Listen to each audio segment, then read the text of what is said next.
தாய்க்கு என் முதற்கண் வணக்கம்.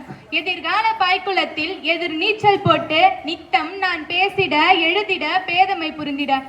ஆசிரியர் பெருமக்களே, ஆன்றோர்களே, சான்றோர்களே, என்னை போன்றோர்களே, வையகமே வானகமே, என்னை வாழ வைக்கும் தமிழகமே, உங்கள் அனைவருக்கும் என் முதற்கண் வணக்கம் ஆகட்டும் என்று சொல்லி தலைப்பிற்குள் நுழைகிறேன். தாருங்கள் தங்கள் காதுகளை.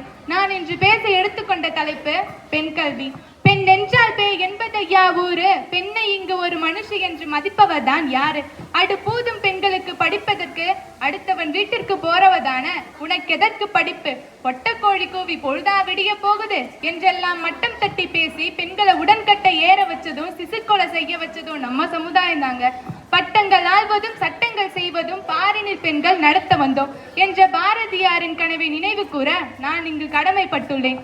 சங்க கால புலவர்களை நினைத்து பாருங்களேன். பாடல்கள் கூறி அதியமானிடம் இருந்து நெல்லிக்கனியை பெற்றது என் ஔவையார் தானே. ஏன், ஔவையாரும் ஒரு பெண் புலவர் தானே. அப்பவே பெண்களின் வளர்ச்சியில் அவ்வளவு முன்னேற்றம் என்றால் இந்த விஞ்ஞான காலத்தில் பெண்கள் விண்ணை தொட்டு பறக்கின்ற அளவிற்கு உயர்ந்துள்ளார்கள்.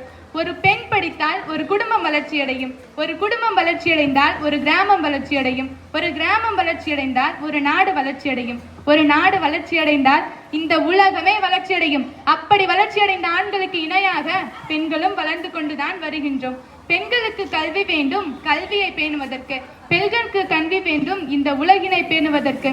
கல்வி இல்லா பெண்கள் கலர் நிலம், அந்நிலத்தில் புல் விளைந்திடலாம், நல்ல புலவர் விளைவதில்லை. நாங்கள் ஒரு பொழுதும் புல் விளைவிப்பதில்லை, நல்ல புலவர்கள் தான் விளைவிக்கிறோம். அப்படி விளைந்த புலவர்களில் ஒருவர் தான் டாக்டர் முத்துலட்சுமி ரெட்டி. கல்விக்கே பெருமை சேர்க்கும் விதமாக இந்தியாவில் முதல் மருத்துவ பட்டம் பெற்றவர் டாக்டர் முத்துலட்சுமி ரெட்டி. அவரை பற்றி தங்களிடம் கூறுவதில் நான் பெருமை பெற்றுள்ளேன். உங்களிடம் ஒன்று சொல்ல வேண்டும். சேலத்தில் இருந்து வெறும் 300 ரூபாய் எடுத்துக்கொண்டு விட்டு ஓடி வந்த 3ஆம் பாலினம் திருநங்கையாகிய என் அன்பு தோழி பிரீத்திகா ஹர்ஷினி இன்று காவல்துறையில் உயரதிகாரியாக உள்ளார். அவர் உயரதிகாரியாக இருப்பதற்கு காரணம் கல்வி மீது கொண்டிருந்த பற்றுதல் தான்.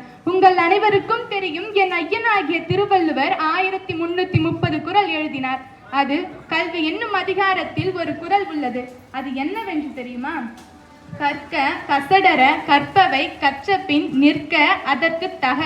இந்த குறளை நன்றாக படித்து பாருங்கள். இந்த குறளில் துணைப்பாக்களே கிடையாது. ஏனென்றால் யார் ஒருவர் கல்வியில் முன்னேறி இருக்கிறாரோ அவருக்கு துணைக்கால்கள் தேவையில்லை, தனது சொந்த காலே போதும். பெண்ணே, நீ இங்கு இல்லாதது என்ன? சொல்லி செய்யாதது. நாற்றும் நடுகின்றாய், களையும் பறிக்கின்றாய், கட்டும் சுமக்கின்றாய், கதிரும் மறிக்கின்றாய். நீ இல்லாமல் விவசாயத்தில் சாதனை ஏதும் நடந்து விடுமா? பெண்கள் இல்லாத இவ்வுலகம் சாதனை அடைவதில்லை, சரித்திரம் படைப்பதில்லை, வளர்ச்சி அடைவதில்லை. மங்கையராய் பிறப்பதற்கே நல்ல மாதவம் செய்திடல் வேண்டும் அம்மா. அப்படிப்பட்ட பெண்கள் நம் நாட்டிற்கு தேவை. படி படி படி, நல்லா காலையில் படி, மாலையில் படி, கடும் பகல் படி, பொருள் படும்படி நல்ல நூல்களை படி. படித்தால்தான் இவ்வுலகத்தின் வெற்றி படியை உன்னால் அடைய முடியும் என்று கூறி பெண்கள் நம் நாட்டின் இரு கண்கள் என்று சொல்லி இத்துடன் என் உரையை முடிக்கிறேன். நன்றி.